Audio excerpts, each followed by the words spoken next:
Yo, yo. What's up, everybody? Good morning. Happy Monday. Welcome to the Blue Gamer Bluecast Morning Show. I'm your host, Adam Blue, video game developer and video game enthusiast for over 30 years. I'll talk about the latest gaming news, what I've been playing, what I've been making. So that'll be fun. So again, hope everyone had a good weekend. I did. I was just working on a lot of game stuff. I have a game I've talked about on here, maybe shown on here. Not Mecha Annihilation. It's another one called Epic Space Battles that I'm actually almost done with, and I already have the Steam page up. It's just not public yet, but the Steam page is up. The screenshots are up. I'm just finalizing some stuff, and then hopefully I'll get that up. Even when I'm done and I have it up and submitted, I'm gonna wait about a month before I actually release it. I'm gonna do a bunch of marketing and stuff. So we'll look at that in a second. But let's talk about what I played this weekend. So, as I mentioned on Friday, Marvel Tokon Fighting Souls has come out, and I played a little bit more of it, not too much. Very interesting that it's showing both the, I talked about this last week, the PlayStation entry and Exophase and the Steam, so it's taking both on getting trophies across both, which is pretty cool. Although they say I've been playing for different amounts of time, that's weird.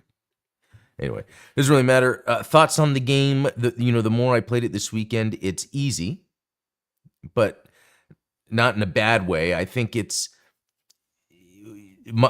saving grace of the game that I really enjoy is the counter system. I think there's actually a name for it, but it's when you are pressing back or forward and the ally and punch button at the same time. There's the 3 attacks. It's that first one. There's probably more proper names for those buttons, but I just love how it just calls back to Dead or Alive. Again, when Dead or Alive 2 came out, even though I've always loved fighting games, even like Soul Calibur, there was something about Dead or Alive 2 and its systems, it's the countering. Marvel Tokon feels like that, even though it's not a 3D game. So I'm having fun with it. I want to finish the story. Yeah, there we go. I think it's very interesting that it plays the way it does. I think it's hard for the average person just to look at it on the surface. Even I have trouble coming up with the words when you're looking at a fighting game and being like, "Oh, this is this type of fighting game," or "Oh, this." So, like when I played City of the Wolves last year, that was really hard. I was like, "Oh, this is this type, like an SVC Chaos." I guess it's very SNK. Arc System Works though I've been playing their games forever. BlazBlue, Guilty Gear. This one just, it seems like they had the right people involved in terms of making this a more mainstream, approachable game, but still having some neat, again, like the countering system. I remember I was fighting Magneto in the story, and it's cheap as hell, the single player. And so I'm constantly doing counters to him over and over and over because it's like, okay, he's going to do a move here, he's going to do a move here. That's the thing with the CPU AI is it's very classic, cheap fighting game CPU, where it's like it knows when you're going to attack, how you're going to attack, which is okay, but it's just over time, it's not fun because they're just blocking all the time, and that's when you do a grab. So anyway, I don't know. Okay, this is cool. My brother and I were hanging out. I think it was Friday night or Saturday night. I forget which it was. And I have the 360 in the living room, and I had hooked it up to try to get Fist of North Star running, but I wanted it online so I could do this, get my achievements, track my progress, and I could not get it to go online, the 360. I'm like, okay, so did this get shut off for real and I didn't even realize it? And so I'm researching. No, it doesn't seem like it. It was just a matter of turning it off and turning it on. Bam. Got connected. That's weird. But man, Fist of the North Star Ken's Rage, I don't think I talk enough about this game, but I probably talk more than the average person.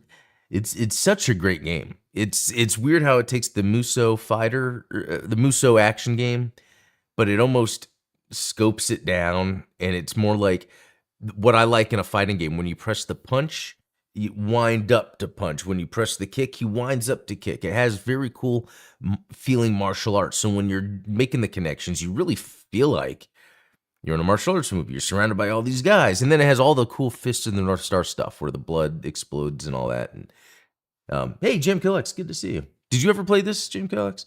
So they have the Fist of the North Star, Ken's Rage, and then there's Ken's Rage, and the voice acting is so good. Yes, I am glad you said that. That's another thing that keeps me active with the game or in that game world.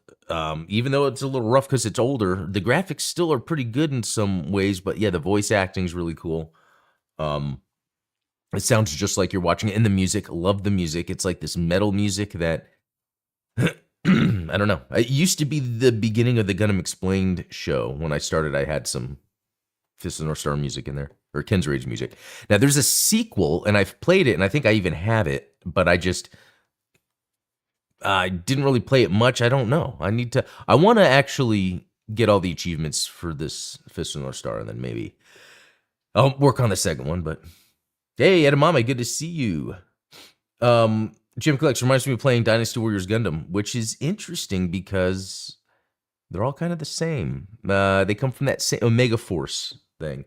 Yeah, they do need another Dynasty Warriors Gundam, which is very interesting. I don't think I'm going to cover it here. I guess I have it right here. I'll just talk about it real quick. When it comes to Bandai Namco, Dynasty Warriors and all that, right? That's Bandai Namco. They did really bad with gaming. It dropped 30%. Sales dropped 15, profit dropped 30%. But I think that has to do with a lot of the game cancellations that happened since COVID and things that have been happening in the past year. I really think there's just a bunch of games that they planned to have out that they didn't. So hopefully they could pick that back up. Because, in my opinion, the last few Gundam games we've gotten have just been okay. And then this new one we're getting looks awesome, but in terms of Gundam, Rogue Orbit looks good. But does that have anything to do with anything Gundam? It does, that show that's coming out, sure. But, like being in a mech, like they've got the Ace Combat series. Why don't they do that with Gundam? Ace Combat Gundam or something, I don't know. Okay. I think that's it for. I already talked about that. I beat Mouse PI. Yeah, I did the review. So it's really just this weekend, just a little bit of Ken's Rage, Marvel Tokon, a lot of martial arts stuff. Okay. Let's look at a couple news items, and I'm going to jump into where my game's at. I really want to play this Quake Dawn of the Machines, a whole new episode. No, there's a term for it. A whole new set of levels. Chapter. There you go.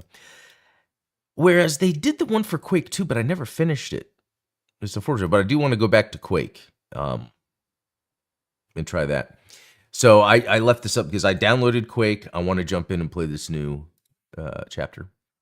And also news, Asher Sharma herself, the Xbox CEO person, went on Twitter to say there's going to be a platinum trophy type thing. And that really just means like something to signify you've 100%ed it or something. I don't know. I've never, when it came to platinum trophies on PlayStation, that never grabbed me, I guess. The concept of that, it's just, I got whatever trophies I got. And if I felt like platinuming a game, I would.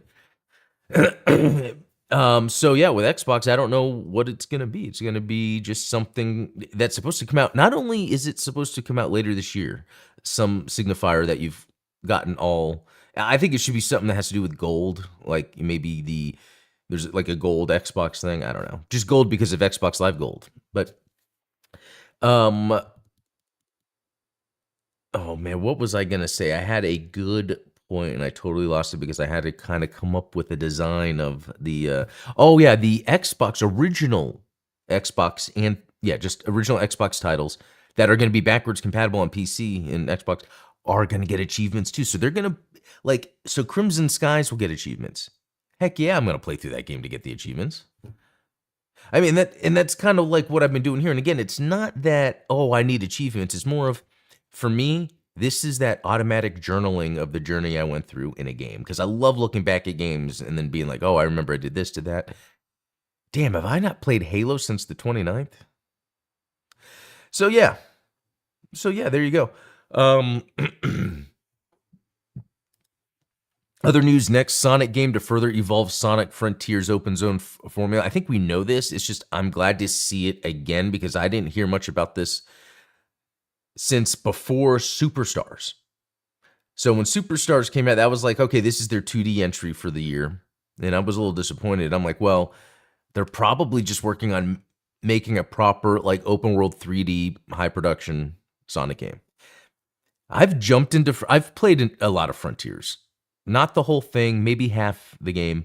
I've jumped back in to play again, and it's hard to find fun because I could see they were just trying to figure out what to do. The worlds are desolate.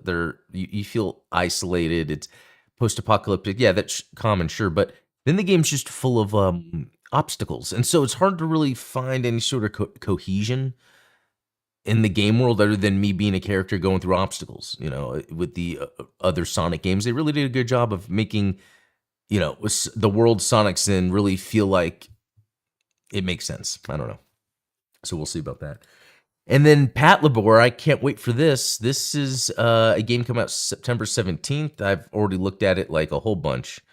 It's funny that Good Smile is publishing. They make a lot of action figures.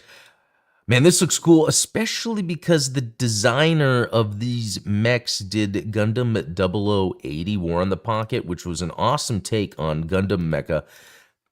Pretty much in line with Gundam Mecha, just modernized in a way to where they've since then canonized those designs as like extra versions or like Kai versions or something. I don't know what to expect from this. I just like that we're getting something that's like being in a mech. Maybe. I mean, a lot of it looks cool, but then there's a lot of little mini games. Yeah, simulator mode. So this could be cool. Developer Chime. What did they do? Valkyrie Tune. Jigo Kuraku. I mean, like, graphics look cool. So, let's see. It looks like a lot of this stuff is story heavy, so that could just be what they're... I don't know. We'll see. We will see. And then I think that's it. So let me jump in to what's next. I hope you guys enjoy this. We're going to be looking at, and actually... I have to move this or I will block some of it. I think I have to do this. Okay. We're going to check out my game, Epic Space Battles. I've already got the Steam page set up. It's not public yet, but it's going to be up soon. It feels good having my Blue Gamer Productions Steam set up. Okay, here we go.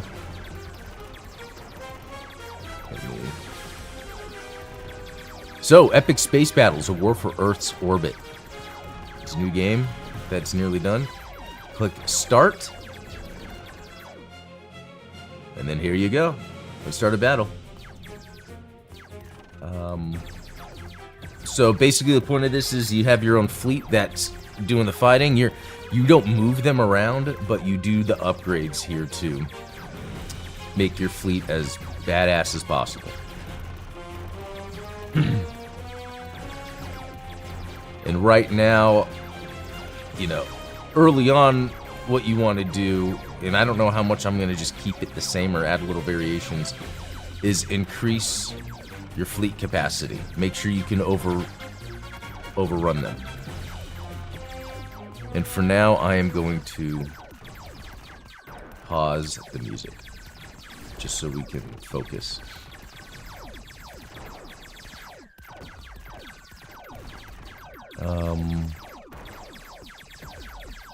Seem to be doing pretty good, but let's get some faster ships out there.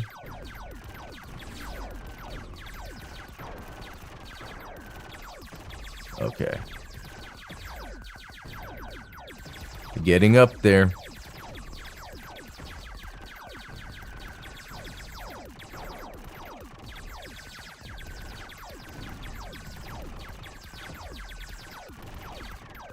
Alright, let me add the bombers.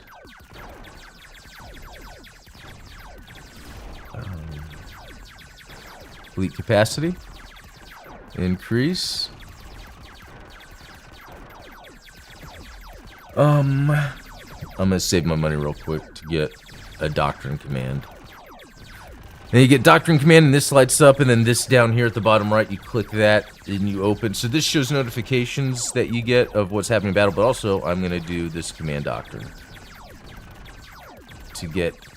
So this one I have is Emergency Draft. It will send out a whole bunch of units, and it kind of fills up your fleet capacity. So that's something.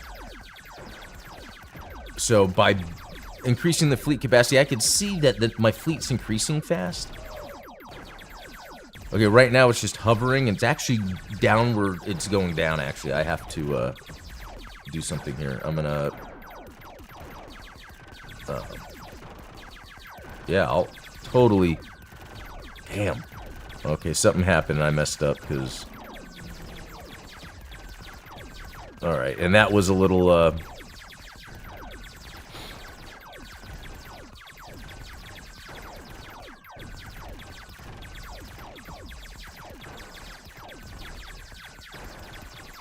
Okay, this is getting bad, actually.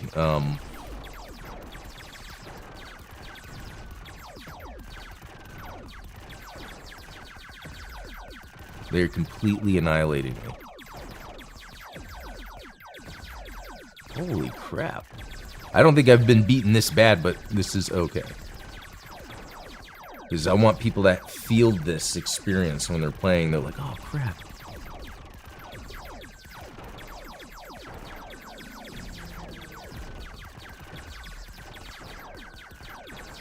Yeah, emergency. That's when the emergency stuff works. Do a little laser there.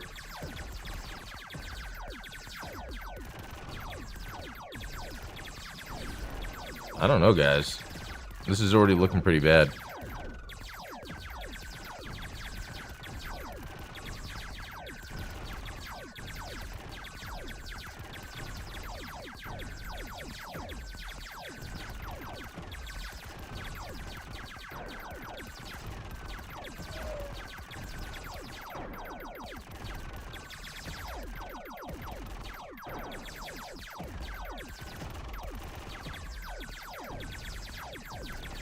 Okay, it's climbing back up. But I'm not too sure what I should upgrade first. I think I want to get some, this flying fit. Yeah, there we go. It's a more powerful, capital ship to have.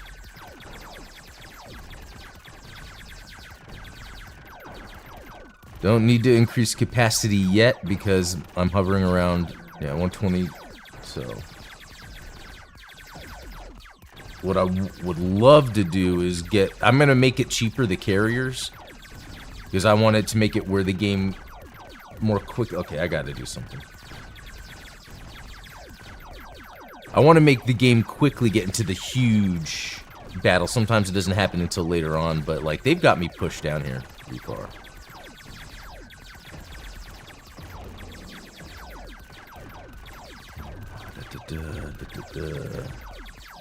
This is awesome. Oh, thank you. Thank you. Yeah, that's the point of this. I want people to, like, just play this and be like, whoa. Epic space battles. Alright, let's...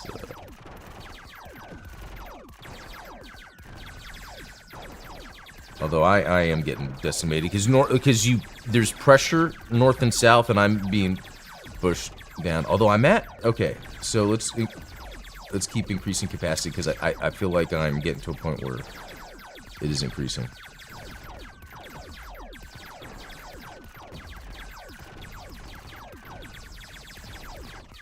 Yeah, and what you saw earlier was you get to a certain amount of money, you can pick a doctrine that then makes your gameplay a little different. So technically, there's 4 playthroughs,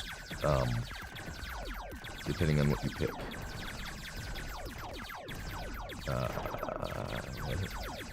I think I'm gonna wait. Okay, it looks like I am kind of gaining some ground. They just destroyed my carrier. But I need to get more carriers out. As soon... Yep, here we go. That's supposed to have a faster rate of carriers so that I can get more out faster. Oh, I need to focus on.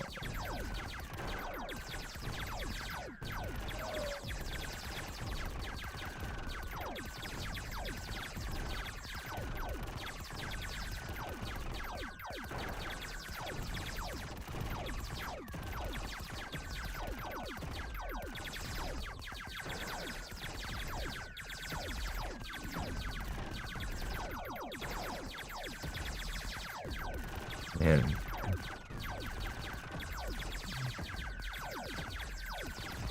I'm just going to try to extend the rate, or expand the rate that... Oh, man. Huge ships just coming in.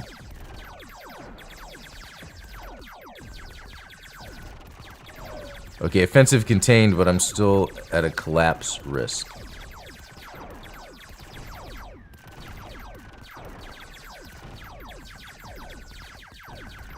Let's give those carriers some extra buffs, because they're destroying my carriers pretty quick.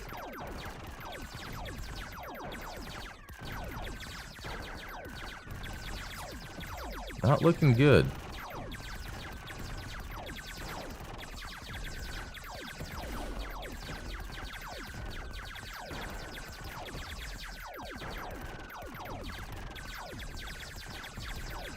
Okay, emergency draft. And then I have that. 11 fighters destroyed. And what did that say? 11 fighters destroyed and 36 heavy ships damaged with that laser.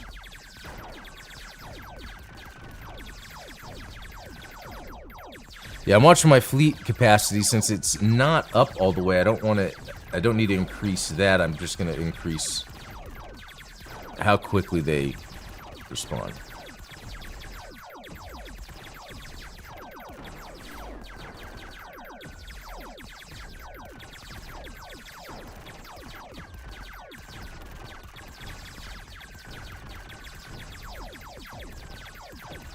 Okay.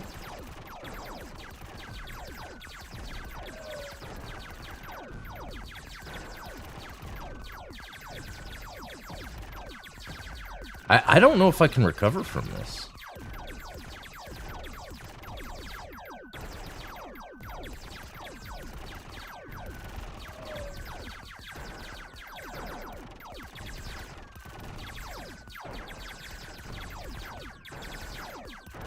And then, yeah, if you want, you can turn the music back on.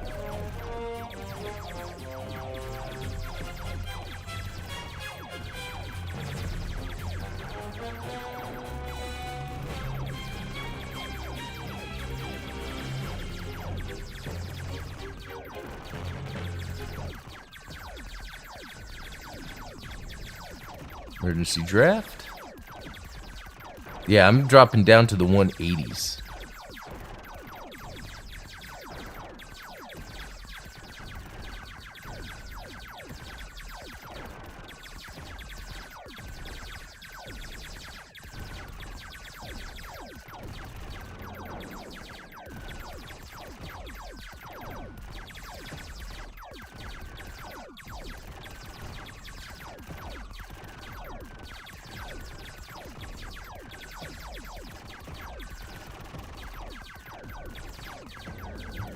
Alright, I think I'm gonna save up just to expand, because I'm getting pressured like crazy. Nope, no spawn points. It's all, so this is all strictly almost like a, what do they call those games? Idle games in a way, but not, like everything is done by itself. You just send out stuff.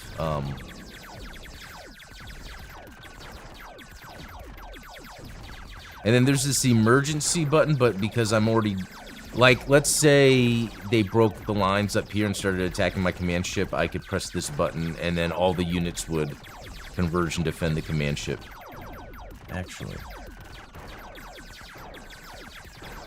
I'm gonna increase as much of my carriers as possible.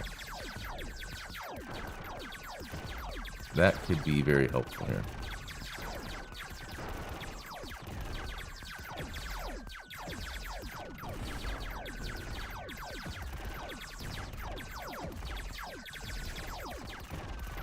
I don't know, but the whole time, oh look, these guys are dancing. That's funny.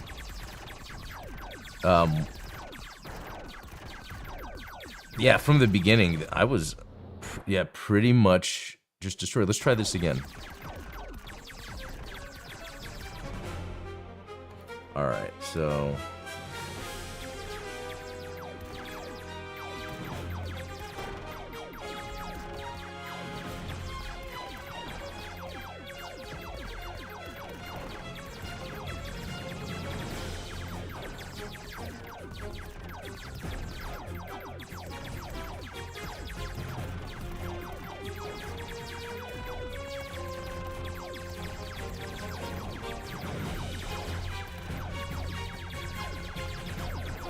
Yeah, we got one of their carriers, but they already have their Corvettes out, which I just did mine too, so. Okay, increase capacity.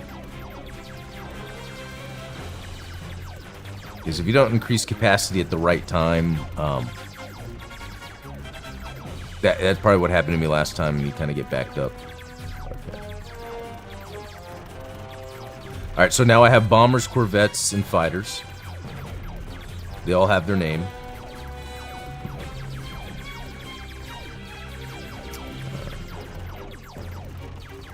Oh, let's do that. Sorry. Pressed the wrong button.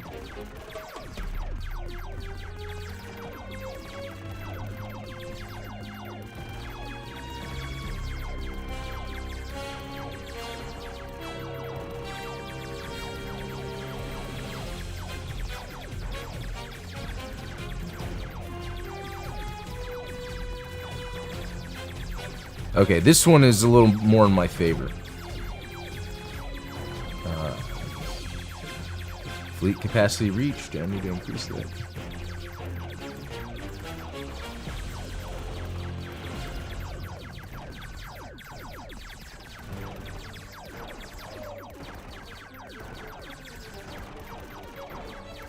Oh, you know what I want to do? Doctrine Command. Which one will I do? Focus Barrage. Strike Wave. Yeah, let's do that. Okay. So this is... the carriers are just sending out more. Let's see, how does that work? I forget if this was... Every carrier immediately launches coordinated bomber strike against the enemy fleet. Yeah, so you see all these bombers are coming out. Okay, I have to increase...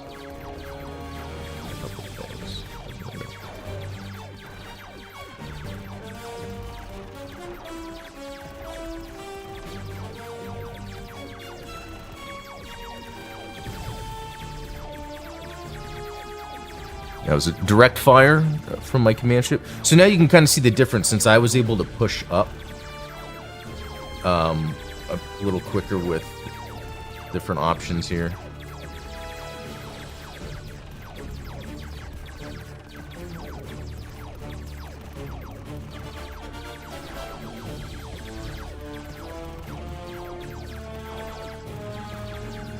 All right, fleet capacity.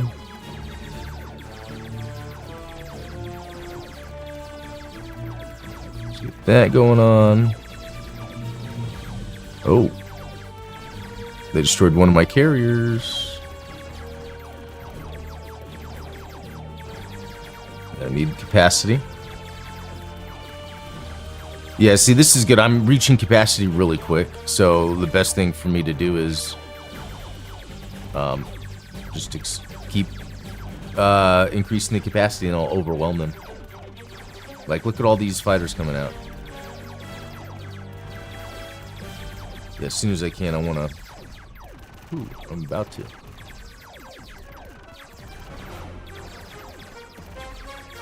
There is something else I am adding to the game that's not in it yet, and it will be today, and that's where there's random events that occur. One idea is a solar burst. It will say, solar burst incoming, and then the screen will flash, and then no weapons will work for, I think, like 5 seconds or something like that. Another one is where a prototype units will enter the field, and these just take a lot more work and coordination, so you would want to like use your little powers and stuff to Yeah, not too many enemies coming in this way. I can wait to use that. And then I have this strike wave. Click. And then, yeah, bombers coming out. Okay. That's cool.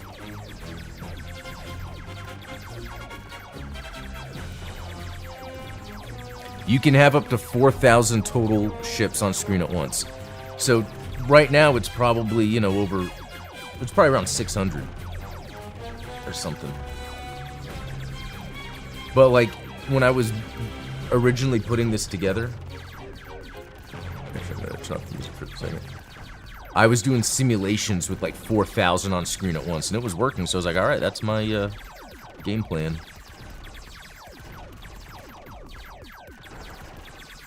You know, make it about that. Make it about how crazy,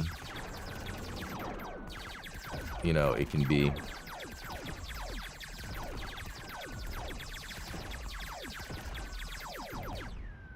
There we go. I did it. Nice. That was 5 minutes. So by adding the little random stuff, and I think I'm going to have that as an option, that'll allow the game to extend. Now, there's the lore, and you have Vessel Mastery here, so like as you level up the units, these two. So, actually, let me quit for a second because I got to go. You know, one main thing is even though I'm using a lot of, you know, Claude and Codex to help me script into Godot, I'm coming up with the ship names, the ship lore. You know, most of really what drives the game is actually human created. It's just that the AI programs are assisting me in getting it, because that was my goal when I was making this game. It was originally called Orbital Command. It's like I want someone to feel like they are witnessing an epic space battle. So I was like, well, I'll just call the game Epic Space Battles. So I know that's fun.